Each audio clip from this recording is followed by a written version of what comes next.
Agora, vamos falar um pouquinho da ginecologia? Sim. Que é um assunto que eu gosto de falar muito sobre a menopausa. As mulheres têm um terror para as mulheres o período da menopausa. Sim. Como é que fica as mulheres na menopausa? Como é que as mulheres fazem para diminuir aqueles fogachos que ela tem na menopausa? Dá para diminuir? E mais um dado, né? Você vê, a gente acabou de ir no congresso final de semana e o que eles falaram? Em 2030, já, assim, a cada ano já tem 47 milhões de mulheres que estão entrando e em 2030 vai chegar um número alarmante, né? Então, querendo dizer, caramba, vocês médicos, vocês têm que entender isso, vocês têm que ter ferramentas para ajudar essas mulheres, né? Sim. Por quê? Eu sou da geração que foi do estudo WHI, né? Sim. Então eu me formei nessa época e eu era essa médica medrosa, porque fizeram uma lavagem cerebral dizendo que reposição hormonal dava câncer. E agora, o que eu tenho a certeza? Que realmente eu sofri essa lavagem cerebral e todo dia nas minhas orações eu peço perdão para as mulheres que eu não ajudei verdadeiramente, porque eu era ignorante, né? E foi um estudo forjado, vamos dizer assim. Eles pegaram mulheres com 60, 70 anos, usaram um hormônio lá que vinha, né, estrogênio conjugado de xixi de égua grávida. E o outro estudo que eles fizeram foi o quê? 1950 até os anos 2000, 50 a 80% das mulheres usavam hormônio. A gente tinha uma taxa tão grande de mulheres infartadas, com diabetes, com depressão e ansiedade? Não, com certeza não. Não, com certeza, né? Até, como é que vamos dizer assim, até proporcionalmente não era assim, né? Não é porque aumentou a população. Mesmo lá naquela época, a proporção era menor, né? Sim. E aí, então, dos anos 2002 até agora, que já se passaram mais de 20 anos, né? Então, o que a gente começou a entender? Que as mulheres que realmente começaram a ir atrás de médicos como o Dr. Ítalo, como o Dr. Lai Ribeiro, e os pupilos desses médicos estão aí vivas, estão aí bem. Você vê Elô Pinheiro, que usa hormônio há 40 anos, olha como ela tá bem com 80 anos, né? Então, começou a desmistificar que o quê? Hormônio é proteção. Por quê? Não é possível que Deus criou hormônio dentro da gente e ele que causa as doenças? Não é. Então, assim, é o jeito de olhar. É que nem quando você vê a propaganda, a Activia faz seu intestino funcionar. Não, ele irrita o seu intestino. Por isso que você vai no banheiro. É a mesma história do hormônio, né? Então, quando hoje a gente começa a entender que essa história, assim, o pessoal até fala, nossa, mas bioidêntico é na farmácia também que é feito. Óbvio, gente. Como que você vai pegar a planta e passar na pele? Alguém tem que manipular, né? Justamente. Então, você começa a ver que a ignorância vai além. E o pior ainda que eu te digo é o quê? O mesmo médico que um dia eu fui, que passa anticoncepcional à torta à direita, é o mesmo médico que fala pra não usar hormônio na pós-menopausa. É a mesma origem do hormônio. Então, como que ele tá sendo contraditório e não para pra pensar nisso, Foi o né? que eu falei com a Sandra também, que eu falei, Sandra, tem muito médico aí que tá vendo a mudança do negócio e não quer seguir. Eu falei, não, tem, você vê, essa aí é uma delas, porque se você é a favor de um e não é a favor de outro. Então, mas assim? não para, né? Por quê? Porque tem que pagar a conta. Porque eu vou ter que abrir mão do fim de semana, eu vou ter que deixar de ir no churrasco.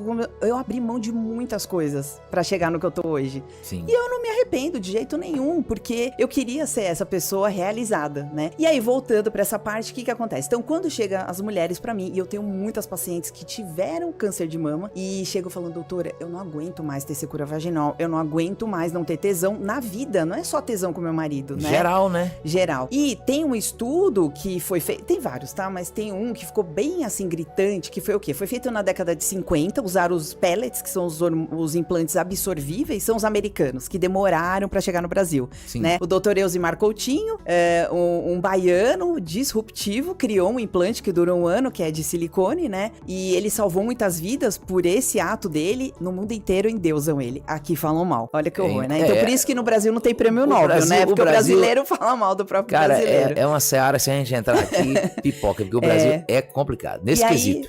E aí eles pegavam esses pellets, esses implantes de testosterona e colocavam do lado de um tumor inicial de mama, e o tumor sumia.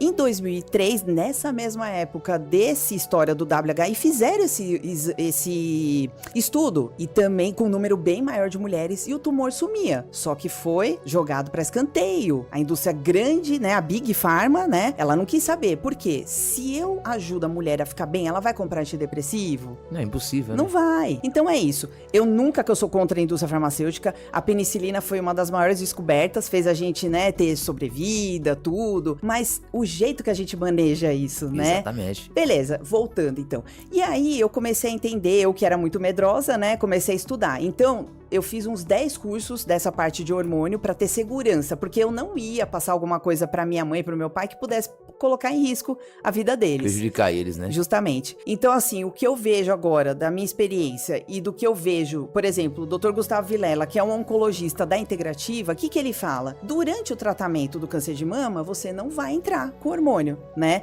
Essa mulher vai sofrer de calorão, tudo isso a gente vai e usa fitoterápicos pra ir manejando. Quando passo 5 anos do tamoxifeno, do clomifeno, eu posso entrar com testosterona, porque eu vou dar de novo qualidade de vida e eu vou estar protegendo os ossos, eu vou estar protegendo o cérebro, eu vou estar protegendo outras áreas do corpo dessa mulher, porque ela não deixou de ter cérebro, ela não deixou de ter osso, e hoje em dia uma das maiores causas de morte na velhice é o quê? Fratura e queda. E aí dá o quê? Uma embolia, né? Sim. Então você vê, tá tudo interligado. Então hormônio é proteção. E aí você passa a proteger essa mulher de ter demência, de ter infarto, de ter secura vaginal, secura nos olhos, né? Tem vários oftalmologistas que estão indo pra Integrativa pra resolver secura nos olhos dos pacientes, porque só colírio não resolve. Não resolve. Tem que repor estrogênio. Tem que ser de dentro pra fora, né? Justamente. Então é isso que eu comecei a ficar tão feliz, né? E isso também, aqui naquela pergunta inicial, também ajuda nos fogachos. Sim, sim. E os fogachos, né? Qual é o problema dos fogachos? Não é só os sintomas. Qual é o sinal do fogacho? É que você corre risco de ter infarto e derrame. Então, o fogacho tem que sumir da vida da mulher, porque ele é o sinal de que no futuro ela possa ter um infarto e um derrame. E é isso que ninguém tá conectando. Aham. Então, claro, é horrível ter fogacho e tudo, mas o pior é você ter um infarto e um derrame, que vai te deixar, às vezes, incapacitada em cima de uma cama. O fogacho em si é doloroso, mas em tese ele passa, digamos. Se não desse o infarto, chegava um número e ia passar. Sim, né? sim, mas é isso. Se você teve o fogacho, é que lá no futuro você vai ter um risco muito maior de doença cardiovascular. Então você vê, a gente usa o hormônio para melhorar os sintomas, para trazer a qualidade de vida, mas o que eu coloco na cabeça das pacientes é, mesmo que você não tenha sintomas, eu preciso proteger o seu coração, o seu cérebro, os seus ossos. Entende? Sim. Então ele é protetivo, tanto que enquanto a gente não tá na pós-menopausa, tanta gente tem câncer, tanta gente tem infarto, tem doença? Não. E a mulher tem um risco bem menor do que o homem, né? Antes da menopausa. Sim, porque né? tem o estrogênio para proteger o coração.